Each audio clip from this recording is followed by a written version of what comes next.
Жандос ортада. Енді бүгінгі ситуация сәл бір күрделі болып кетті ғой. Ситуациядан да шығып кетті. Мен бұлай болады деп ойлаған жоқпын Баласахан. Енді бағанадан бері барлық қатысушылардың барлығы бір жағында кішкене даттап жатыр да. Сондықтан осы гүлдер жалпы Айданаға негіз. Айданаға? Айданаға бергім келеді. Енді менің тарапымнан бәлкім сен кішкене жаманатты болып қалып жатқан шығарсың. Мен сол тарапты жуып шаю мақсатында осы гүлдерді Айданаға бергім келеді.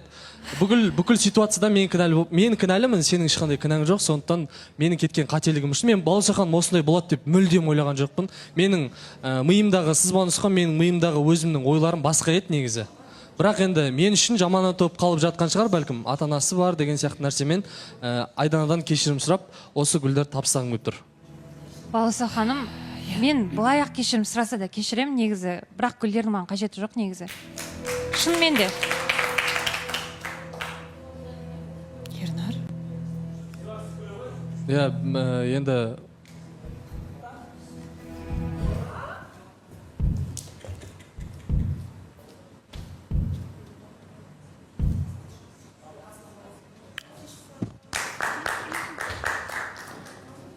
Не болды, мен түсінбедім.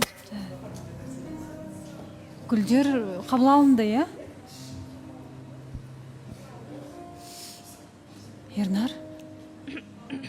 Сіздің қатты жаныңызға батып тұр ма Айдананың әңгімеге қалғаны? Баласахан негізімен осы жаққа келетін кезде бұл тақырып шығады деген үш ұйықтасам түсіме кірген жоқ негізі.